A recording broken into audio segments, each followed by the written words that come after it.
Welcome back to the Holiness Podcast, where we believe when discipleship is our process, wholeness and holiness are the results. So glad that you're part of the conversation today as we celebrate living a Christian life. There are some resources at Pentecostal Publishing House that can help us in this journey, and we're thankful that Pentecostal Resources Group sponsors this podcast.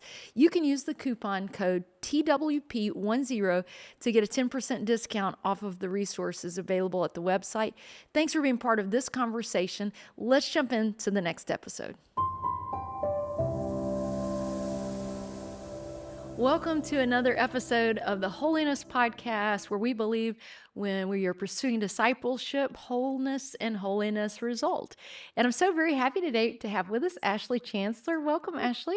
Hi, thank you. So nice to be here. Thanks for the invitation. Oh, absolutely. We're glad you are. We've been talking this season about financial wholeness. We've talked about other aspects that we are to be whole, but it's a really neat conversation to think about how our finances are part of that. So I know you've got some great stuff that you've done over the years, and I'm just looking forward to you sharing. But maybe why don't you tell us a little bit about yourself so our listeners and viewers out there can get to know you a bit today. Sure. Again, my name's Ashley, and I've loved financial health and study since way back. I started reading finance books in high school, Oh, so wow. I was that nerd. I love it. I love it. Yes, my parents bought me a book called Smart Women Finish Rich. Oh, I like that. It's a secular book, but Yeah. it has a lot of good advice. So Yeah. I love the study of finance, love doing the work. All of my roles have been in bookkeeping, accounting, all that good stuff. I'm wife to Dalen and mom to 3 boys. Our 2 older boys are adopted, and then we have our youngest baby boy biological. So that's a lot of fun learning that new role, relatively new role of motherhood for us. So that's been a lot of fun. But yeah, I love financial health, and I'm excited to talk about it today. Well, I love that you love that because not everybody does, as you've probably Exactly. bumped Yes, into. absolutely. You know, it's interesting because for some people, this topic of finance can be uncomfortable. Maybe it's because if we don't know enough about it, it can seem overwhelming. I think that's a big part of it. Now, obviously, everybody has their own interests. You were reading those books in high school. Others out there might have been reading different kinds of things in high school. We all have our different interests, but I think there's something incumbent upon us as Christians, even if it's not our natural interest. I think there's a responsibility to learn about this, and that's why we're investing. See what I did there? This season in talking about this topic of financial wholeness, just because I think we all know what financial strain can do to a household, a family, an individual. Sure. And so I really appreciate you sharing from your wealth of wisdom some principles that will just help us practically find financial health. So thanks for being part. And maybe I'll just start today by just asking a broad question of what are some of those first principles and first steps we should do to evaluate our financial health? Sure. Our public education system in the U.S., it doesn't really do a great job of teaching financial literacy. So if you don't get those lessons at home or maybe even at church or just somewhere else, a lot of people don't know it. And as you said, a lot of the fear of it even is just ignorance because it's not widely and broadly taught. Sometimes in junior high or high school, you might pick up an elective or something. So as you said, I think that's one reason. Some people are just wired that way. They love it, and some people aren't. So in order to really to figure it out, you do have to just stop and figure it out. Of course, it always starts with money in, what you earn, whether that's from a job or maybe if you're self-employed or something like that. And then really from there is all of the money out and how you allocate that, whether just living expenses or just regular emergency fund savings or investing for retirement and those types of things. So really just at the very core basic, that's where that starts. I think the church does a wonderful job of emphasizing giving and tithing. I think they do wonderfully there, but not a lot of churches will promote personal financial health either. So I think it's wonderful that you guys are doing these series. Yeah, well, that's really where I want to drill in because, like you said, if we don't know, it may be something we avoid simply because we're uncomfortable from lack of knowledge. So we really want to pursue some understanding about that, and let's get specific to our personal finances. When we evaluate, okay, here's my income. maybe it's more uncomfortable to then start looking at, okay, here's my spending. Right. That's the part that sometimes it gets uncomfortable as well. But we got to take a hard look at both of those things. Maybe talk to us about what some ways to go about that are, and probably that word budget's going to come into Budget, play yep. here pretty soon. So talk to us about that. Yeah, the word budget, it gets kind of a bad rap, kind of like the word diet. And most of it is because people feel that it's very restrictive. Okay. Or at least that's what I think. When you think about I'm changing my diet, that's a big change. Yeah. Budget is kind of the same thing. So on one hand, there's that aspect of if you're taking the time to look at your income and your spending, like you said, that can be scary because you might think, oh boy, maybe this isn't as good as I thought it was. Yeah. And then it's just especially the people that just don't care for that Yeah. idea of budgeting. But really, budgeting is just a plan. Yeah. Money's a tool. Budgeting is really just another tool. Yeah. When you kind of shift your mindset to that a little bit, it really becomes empowering. A budget can become empowering because you do know where you're starting from, Yeah. and you're basically telling your money, this is where you need to go, Very good. which is kind of helps you along your path. Yeah. So again, in the church, we do a wonderful job of emphasizing giving. So just again, very practically speaking, if you're trying to put a budget together, you really just sit down, you look at your income, Right. and most of us have W-2 jobs. We work for an employer. We get a semi-regular paycheck. So that's pretty easy. I do recommend when you're budgeting to look at your net income, which is gross, and then we take out all the taxes for Uncle Sam, and then Yeah. you get your net income in your bank account or on your check, and that kind of gives you your baseline there. And from there, that's where I recommend you allocate your giving back to the church and other sources, and then you allocate your saving at the same time. A lot of us kind of go income, then spending, then giving and saving, and I really think it should be the other way. So you've got your income, giving, and saving kind of comes from there. You're giving to the church and other worthy causes, and saving is essentially just giving to yourself, giving back to yourself. Some people call it pay yourself first, and then after that is really where spending comes in, and it can be a little more challenging that way, especially folks that like to spend. Again, lots of times if you like keeping track of your dollars and cents, you're an automatic saver, and then if you like to spend your dollars and cents, kind of the idea of putting a budget together is not very fun. Just on a very practical level, that's really where you start.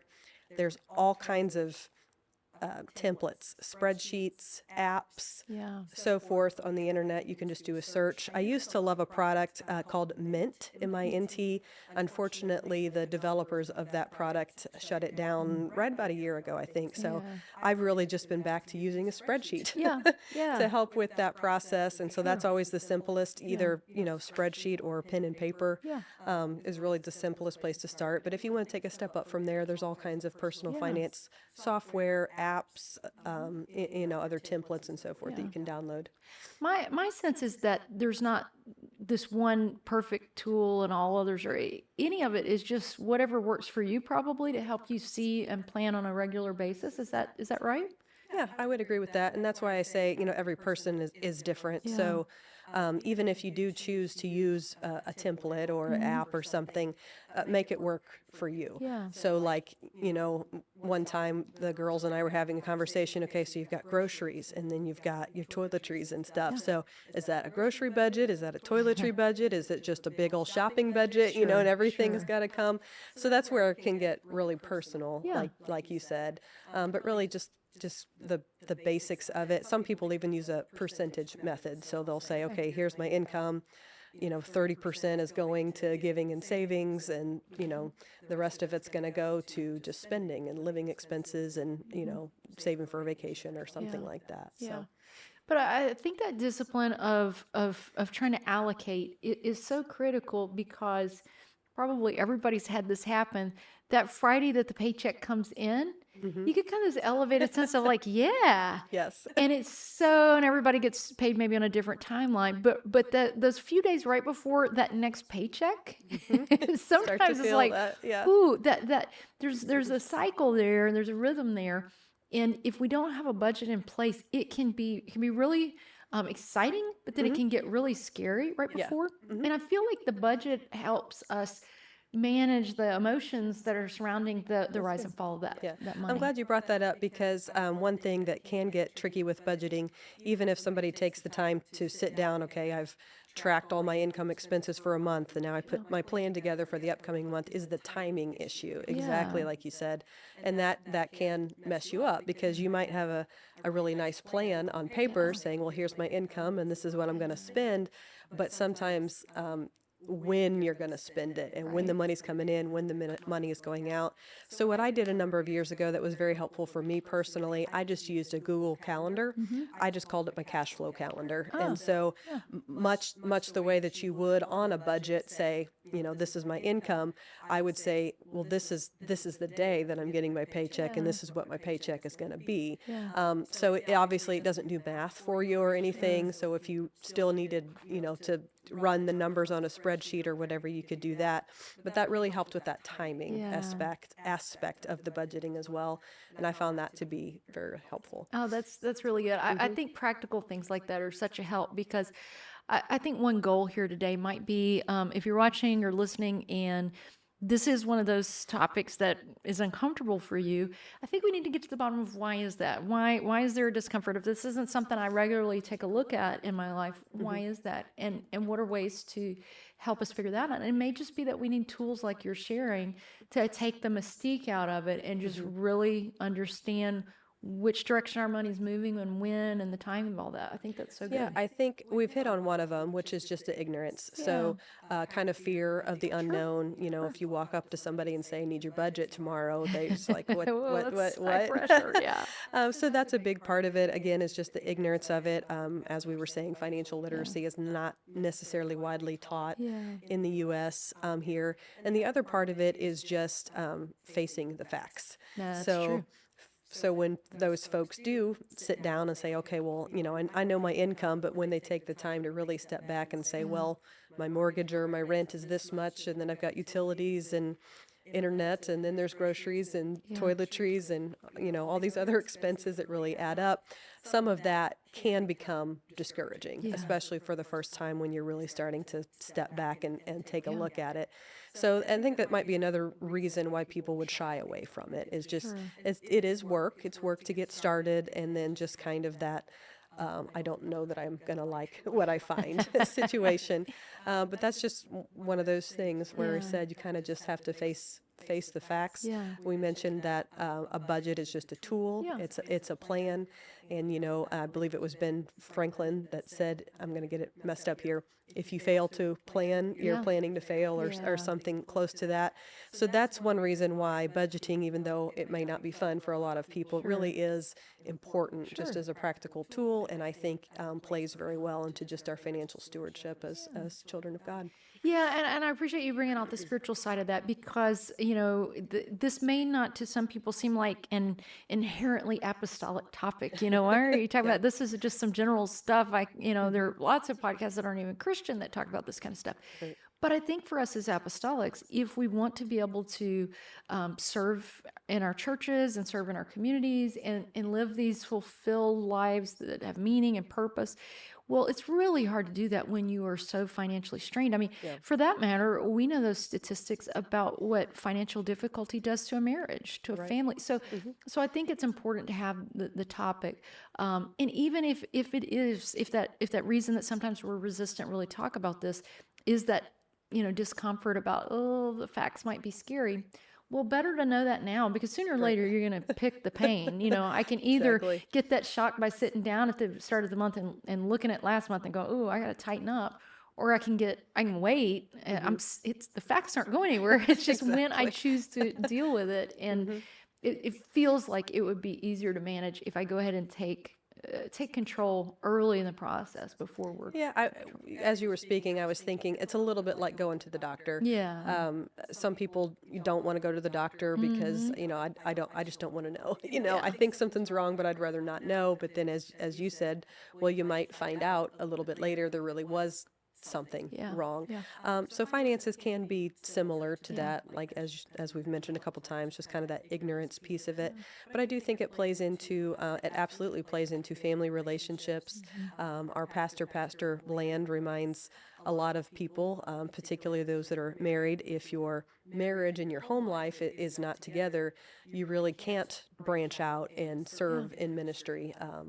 As effectively as you might That's could right. otherwise. That's right. So, just on that level, we're very much encouraged to keep your family life intact, and finances is a really, really big part of Yeah. it because folks leave their homes to work jobs and bring home income, but then need to work together to allocate the expenses and Yeah. so on and so forth. So I do believe there is a really big spiritual component to it.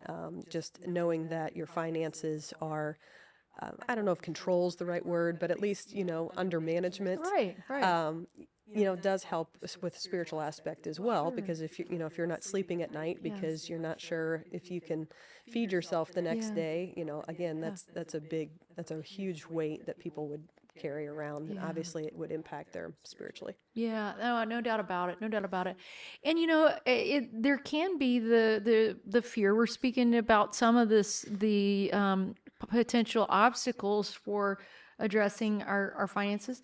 But there may be other viewers that they're so glad we're having this season, and they're There you like go. you. They're like, oh, I just wrote down that book. I want to make sure I read it, or I have read it. Yeah. And again, some of that's personal inclination, but I would like to think that even for those who may be listening today, watching today, and this feels a little bit uncomfortable, I think this is something that you can learn to appreciate. Hmm.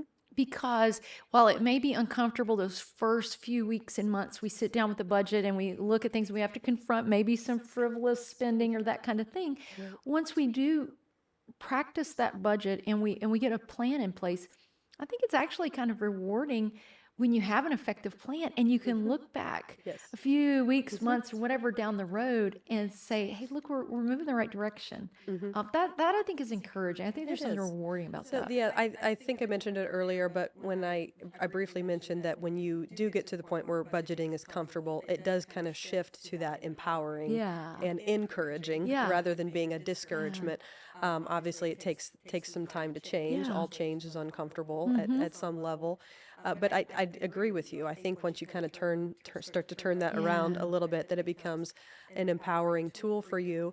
And another big part of budgeting, very practically speaking, especially in the world we live in today, you can automate finances in so many levels. So lots of cases, if you are working for an employer and there's a direct deposit situation, you can actually sign up and say, I need my paycheck split into 3 different accounts, for example.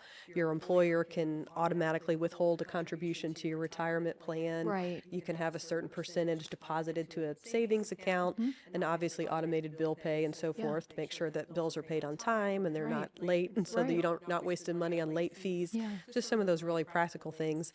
And to your point, yes, once you kind of start turning that around and thinking, well, money's just a tool, budgeting is just a plan, and once I kind of get over the maybe the fear or the ignorance, it really becomes, I won't go so far as saying exciting, because I don't know if everybody thinks that's exciting, but it would definitely be encouraging to feel like I'm on the right path, I'm taking care of my family, and I'm doing well as a child of God. Yeah, I love that. I love that. Even I was thinking about, as you were talking about some of those automations. I've put some of that into practice, and that's freeing itself because everything's being taken care of. It's working according to the plan. In fact, this is just a little aside, but I have one thing that I have noticed is because I have my contributions to the church set up automatically as well. I find myself that I'll sometimes then on the offering side, I want to physically do that so that I can kind of celebrate. If I'm not careful, I don't think about the giving because it is automated. So I still look for ways that I'm kind of intentionally participating in the giving since it all is so automated. But I do want to make sure that that's like you talked about, that's prioritized first. That's taken care of. And you're right, we have the benefit of technologies that help us automate this so we don't overlook something, forget something in the busyness of life, have a problem. There's nothing more frustrating than you just weren't paying attention and you get hit with something. It's like, oh, the frustration of that because I should have had a plan for that. So that's really helpful on the practical side. maybe let me ask for the spending side, because that's probably the one that's a little, it takes, maybe it feels like to me it takes more management, because like you said, if I have a job and I have a consistent paycheck, on the income side, I might decide in a certain season, be it personal or just certain seasons, I may want to do a little side something or other for a season to add a little income for some special project. There's a little bit there that can change, but for a lot of us, like you said, that's pretty consistent. It seems it's that spending side. And then we can even talk in a minute about investing, but that spending side is where it probably takes the most intentional focus on, at least on my part. What's the balance on not being frivolous, but then the other extreme of that is I can get so obsessed with saving money that I take that overboard. Yeah. So in your experience, what are some guidelines that help us stay on the right path and in not getting overboard one direction or other, too frivolous or so miserly that we're not healthy there Miserable, either? yes. Yeah. As we've been talking, budgeting really is a tool for that in both ways. So for those that love to spend and then maybe they finally realize, okay, I think I'm spending a little too much, a budget can kind of help them say, okay, X amount of dollars really needs to be set aside to just cover my living expenses. And then here's my shopping money, or whatever it is that people like to do there. And then, yes, sometimes those that are natural savers can go the other extreme. Yeah. Well, there's no way that I can buy myself a new pair of shoes today, even though they're $10, because, I've got to put this $10 in my savings account. So again, budgeting, a tool, a plan, it is kind of one way. It's black and white. It's in front of you, and you can see, okay, I have the important stuff covered. My living expenses are covered, but I also have X amount of dollars allocated. Some people call it fun money or just an allowance. And again, the allowance is kind of a good concept, because for those people that really enjoy going out to eat or trying new restaurants or, whatever, they can spend their allowance on food and that type of thing. For those that would just much rather go to a store and look at clothes or whatever it is, they can do it that way. So kind of just working that allowance method into a budget, I think really kind of helps there. Now you're still going to have your saver that might have a hard time spending it. And then you're still going to have your spender that's going to have a hard time spending only that.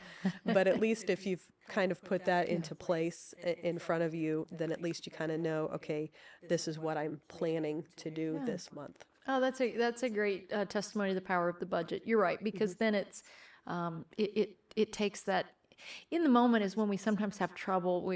But if you've got that guideline there, you're not having to make an impulse decision every time there's something you're spending on. Yeah, decision fatigue can be a big part of it. Yeah, you mentioned the trouble with spending a lot. That is a lot of it. Is, can I afford this or can I not? And again, we talked about timing of cash flow too. So it might be 3 days after I got my paycheck and I'm at Target. Oh yes, I can afford this. But if we would have calculated out a couple of days, a couple more days, we realized, nope, that money was spoken for. So some people, they can't stand cash and they just want to do everything electronic. So sometimes it's a little harder to keep track of your quote unquote allowance if you're doing everything electronically. So I guess I would say for those that really struggle with keeping a rein on their spending, you might want to try the cash approach for a little while.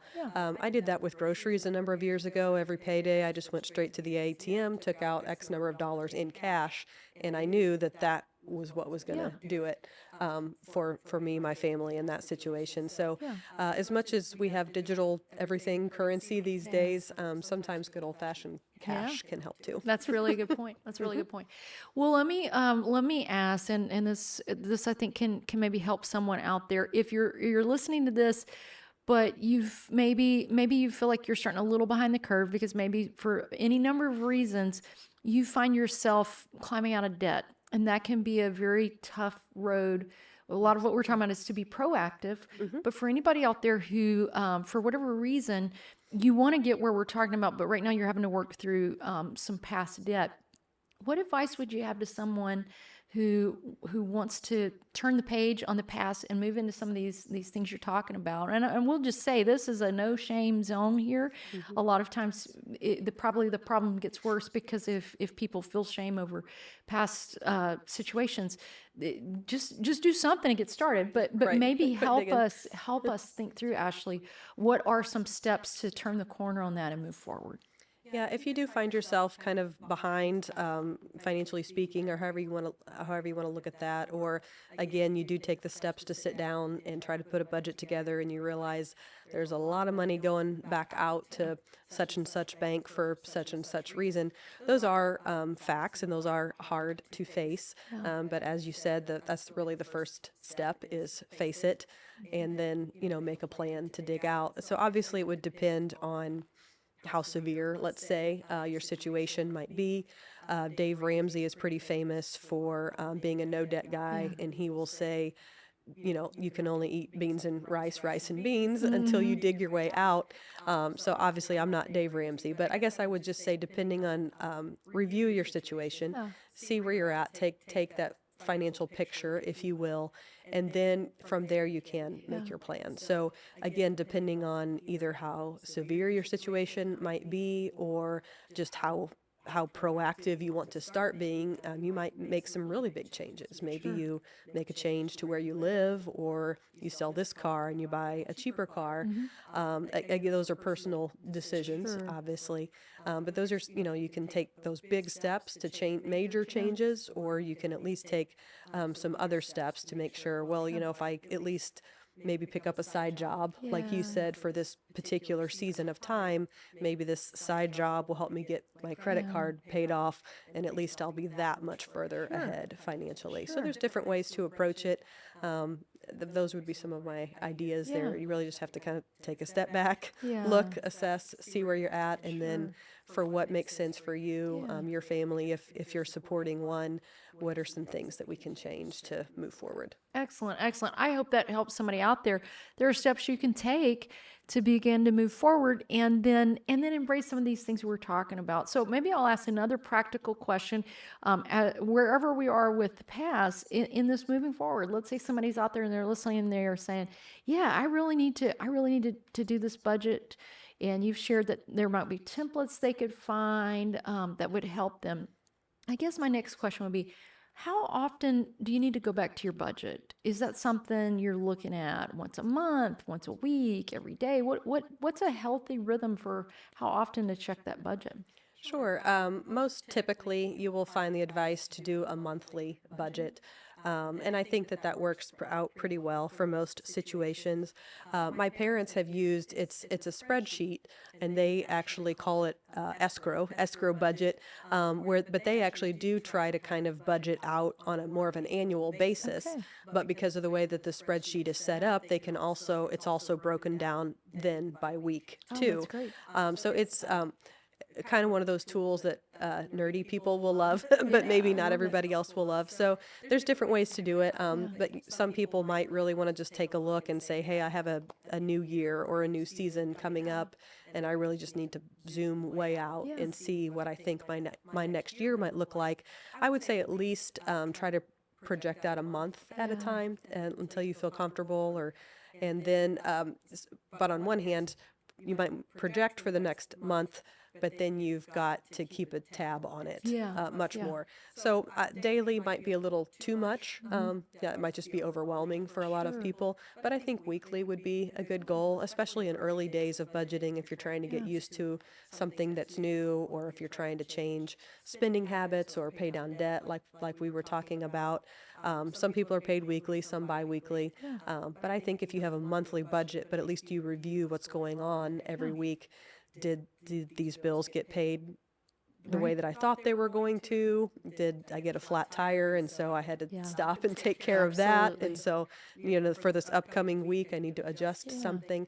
That would be my recommendation: is at least try a monthly budget, but review probably a minimum on a weekly basis. That makes sense. You're looking at it on a monthly or weekly basis. And then you mentioned technology earlier. A lot of us with digital banking, we can do a quick daily check to make sure nothing unusual. Nothing's funny there. Yeah, Yeah, Yeah. there's that. Just make sure nothing weird. I've got it set up so I get an alert if any expenditures over a certain amount Hmm. hit, just to make sure. You hate to be paranoid, but with, theft and those kinds of Right. things, a little alert. So if something comes in and I go, oh yeah, that was that big thing. Yep, that checks out. That was me. But if it's something unexpected, Sure. but yeah, often we talk about technology in such a negative light because there's certainly some things that are difficult that come along with it. But it does help us with what we're talking about to be proactive, Hmm. to keep an eye on things, and just knowing where we are is a huge part of this. And the more you talk, the more I'm realizing part of this is just that act of being aware and having a plan. We work intentionally. Hmm. Yeah, yeah. Yeah, I agree. Well, let me maybe ask one last question because we've talked about budget, we've talked about spending, we've talked about climbing out of debt. Maybe let's wrap up kind of on the positive note. If you wanted to maybe give us maybe some practical advice on this idea of saving and investments. You referenced it up front, Hmm. but that can be one of those areas that's positive when we see that what we're doing is growing. Yeah. That can be a really rewarding thing to watch. So talk Hmm. to us maybe about some practical steps in that aspect. Sure. I mentioned earlier a book that I read a long time ago. It's called Smart Women Finish Rich, but author's David Bach. And so he wrote that book, and then he came out with several other books, but one of them was called The Latte Factor. And I think he was kind of one of the earlier guys. He was holding a financial session. This lady was saying, "Look, there's just no way that there's any room for me to save and invest. There's nothing left in my budget." And he just said, "Well, walk me through a day." And she's like, "Well, I stop here and I get a muffin, and I stop here and I get a cup of coffee on my way to work." And he was just using a very simple of example as if you would scale back your $3, $5 a day, maybe make coffee at home or get it at the office, you could at least eke out, Yeah. $20 to Sure. start with or something. And so he was somebody that just said start somewhere. So I would just say the same thing. So if you are scared of saving for retirement, or if you have an HR department with that option for you, start with 1%, and Yeah. or pick a dollar amount that you feel, again, if it's $20 a paycheck or something like Sure. that, just start, and then you can build momentum from there. And there's a difference. Saving and investing are related, but they are different based on basically where you put the money. I won't geek out too much on that. But saving is required, and then you kind of have to decide, Yeah. is this just emergency fund over here in a boring savings account, or Sure. am I going to save some money in a retirement account that's invested in a mutual fund or something like that? Yeah. But once you kind of just take those steps, and it's one of those things, I think sometimes you just have to jump off. Yeah. You might think there's no way I can, but just go to HR and sign up and say, I need 1% to go to my retirement account anyway. Yeah. And then you'll realize that it's kind of like when you go to Target and you spend the money and you come home, you're like, oh, I didn't realize I spent that much. It's kind of that, but in reverse. In a good way. Yeah. Yeah, you can automate those savings and investments, and then you can turn around and look at your account and say, oh, I didn't realize I had saved that much. Yeah. So again, I think that's, as you were saying, that's kind of a Yeah. fun piece of it. There are even some apps on that savings site. I bring it up and then I can't remember the name. But there's one of them where it just naturally kind of pulls just a little bit during the course of your week. I can't even remember the name. But why did I bring it up? But Same. I used to use a similar app. I had moved away from it for a personal reason, but yes, there are apps and Yeah. services that will just reach into your checking account and pull out $5, $10, yeah, just $3. little amounts, but just to help kind Yeah, of keep and that trickle going. Yeah, and I had introduced one of those apps to a friend, and a few months after that, she texted me back and she said, "Wow, I am so surprised. Yeah. We've Yeah. got X dollars here, and Yeah. I think it's going to help us with our down payment on our car." Oh, cool. Yeah. So there are little tools like that that are Yeah. available too. Mhm. Yeah, it really feels like the point is just get started. Start somewhere, Start, yeah. and then let that grow as you save. I love it. I love it. Well, I really appreciate you being here today, Ashley, and I really think this is going to help folks as we try to become healthy financially, it just, like you said earlier, blesses us in so many other aspects. Maybe I would just ask you to kind of maybe try to wrap everything up and maybe give one last final piece of advice out there to our listeners and viewers as we try to put all this together and maybe give us a little homework as we wrap up today about what to do next. Sure. Well, we've discussed it at length, but I do think as children of God, you'll find numerous references in the Bible to finances and how important it is even to the work of God. And so I think that is important. Financial health is important to us here in the apostolic movement as well. So again, just very practically speaking, just stop, take a look at where you're at, make a plan to do better. And then as Sister Leanne said, for some homework, probably the easiest thing to do would just go out to the internet and search. If you're a reader, you can find some good books to read. If you're an audiobook, you can download some things and just get a template, get a budget template. Maybe it has pretty colors that you like. There you go. Maybe it's really nerdy and it has a lot of formulas in it. But if it's something that appeals to you or a technology, something like an app, just kind of start. There's all kinds of resources out there, and I would encourage you to take a look. I love it. Thank you very much for all this help. I know it's going to be a blessing to everyone out there. We appreciate it. Yeah, my pleasure. Absolutely. Thank you all for joining us today on the Holiness Podcast. We're so glad that you took part, and we pray that this can be a blessing to you as we pursue financial wholeness. God bless you.